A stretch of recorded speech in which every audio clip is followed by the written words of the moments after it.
Did you know that 70% of people who are looking to book a furnished accommodation or short-term rental have pets, and that only just about 30% of the hosts are pet friendly? If you don't understand the criticality behind that math or the gap of the supply that there is of having pet friendly homes, then you are missing the point that if you literally want to boost your mid-term rental income, it is by going pet friendly. And if you don't believe me, do a quick test. Go to Airbnb, go to VRBO, or go to Furnished Finder and look into your zip code. Put in what's available, as in search for what's available for, call it the next week, right? Look at the result amount, right? And then toggle over to pet friendly and see what happens to that result. I kid you not, guys, I've done this in multiple markets anywhere, and that number gets slashed in half, which then tells me that the majority of hosts are just completely against. And it's not that they're against pets, right? They might be even pet friendly themselves for their own terms, but it's that they're trying to protect their asset at the end of the day, right? Because it's more headaches, more hair, more accidents, especially when pets coming to a new place. But for you, if you understand the power, right, and you're going in to serve and solve a big problem, and you're looking to get highly compensated for doing so, then you, my friend, will become pet friendly. Because it's not even a matter of if you're going to be pet friendly, it's definitely a matter of needing to be pet friendly if you're trying to serve this marketplace and receive premium booking. With that said, it's important that we keep in mind the things that make a property pet friendly, right? One of the things that you're going to want to stay away from if you're managing a property, if you're currently owning a property, or if you're co-hosting a property, is to make sure that you stay away from carpet, right? Stay away from all those rugs, because that's just screaming for accidents, right, to happen. And then you have to deal with deep cleans and all sorts of shampooing, the carpets and all that. It's just going to add to the overhead. Now, keep in mind that because you can have a pet there, because you're going to have more challenging clean, it's in your best interest to charge a premium for that, because the alternative is that there is no alternatives, and therefore that tenant or that potential guest is willing to pay a premium to be able to travel along with their pets. If you're currently getting value from watching this video, you'll want to make sure you take a second and click below to grab the midterm rental insurance blueprint to help accelerate your process in being able to land these midterm rental insurance contracts with respect to your marketplace. Make sure you click the button below and grab it, and continue on with the gems in this video.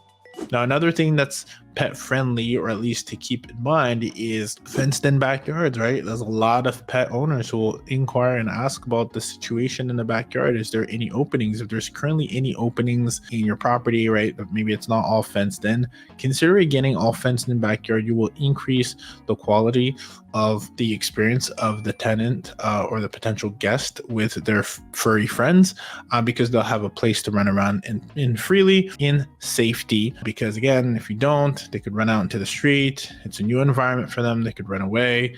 It's just something that's very challenging, right? Or at least a challenge as a pet owner looking for friendly accommodations.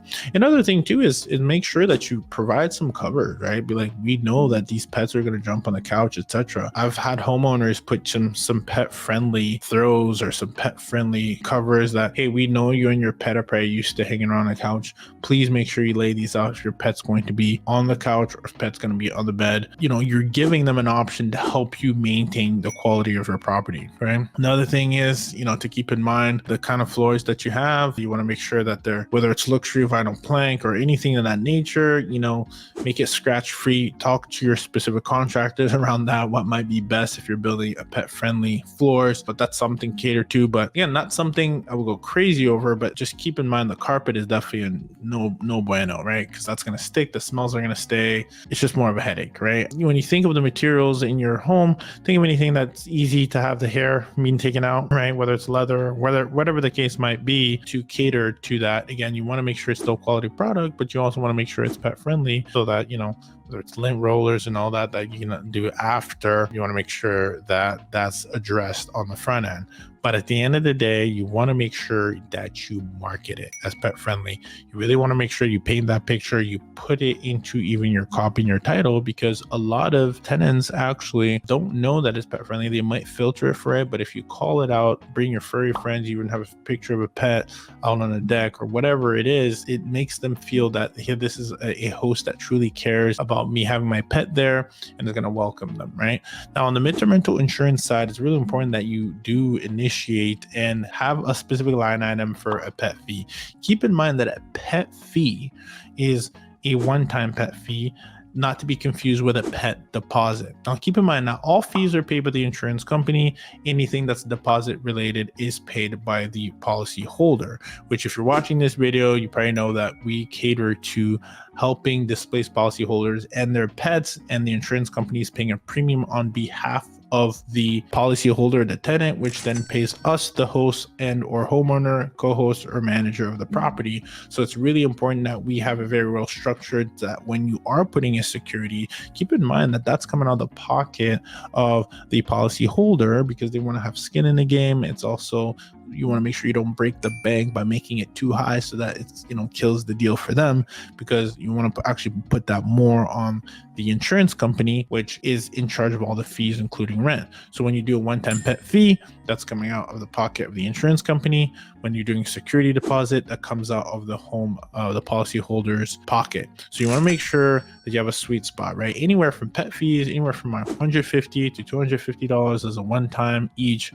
works. Our best practice with respect to your marketplace. Now, keep in mind, the security could be very similar. It could be 200, could be 150, could be 300 that you're going to return after considering that their pet had made no damages, right? So you want to make sure they have that as a security. But another thing too, you want to make sure that you also add in the fees for the pet, right? There's no freebies out here. If you're paying, keep in mind the alternative, kennel fees. If you haven't looked into it, or if you look at it locally, kennel fees can range anywhere from like $12 an hour to like $80 a day, at least in our area. What does it cost in your area? And have you done the math to account for that? Because if it means that $80 a day for a stay would be what it would cost, if you do that math and do 80 times 30, that's $2,400 a month. If there's 2 pets, that doubles. If there's 3, it triples.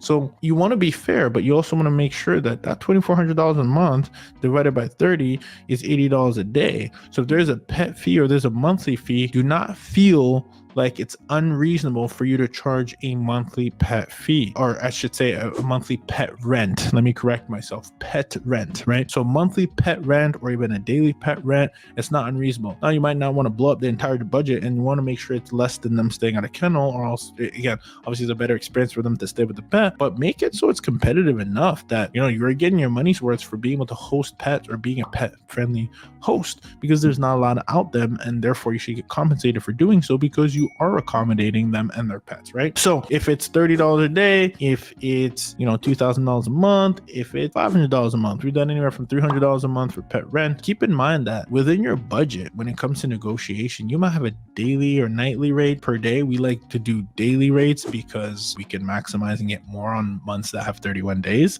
rather than just a fixed fee. We also then have a pet rent, which might be another $300 a month. So if our numbers get approved at $5,000 a month, and then we add pet rent, it's $5,300 a month. It might make sense for the numbers to add up at $5,000 for the insurance, for the actual insurer, but then say there's also pet rent, and that gets approved altogether. So keep in mind that maybe if a deal is tight, you might be able to offset some of that cost onto the pet to make up for the number that you really wanted. If your number is really $6,000 and they're not budging, you'd be like, hey, we can do $5,700 a month with a pet rent of $300 in addition to that $5,700, and that sometimes will get it through the deal. So there's a lot to be leveraged when you think of pets. There's a bigger problem to be solved because no pet owner wants to be separated from their pets, so have to put them at the kennel. They want to be able to live in the home, but there's not a lot of homeowners on the market that allow for that because they just know it's a lot more work, and no one wants to do more work except you are willing to do the work, because watching this, that you can be highly compensated for doing so. If you got value from this video, make sure you watch the Elevate Your Midterm Rental Game with these game-changing strategies here, and we'll see you back next time.